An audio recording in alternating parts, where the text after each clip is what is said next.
वारीचा घेतला पावलांनी आम्हा वाळवंटी तुझी सावली गळा भेट घेण्या भीमेची निघाली तुझ्या नाम घोषात इंद्रायणी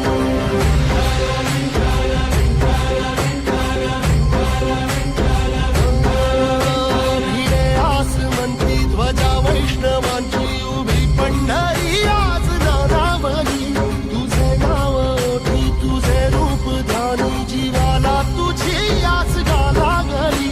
जरी बाप साऱ्या जगाचा परी तू आम्हाले करांची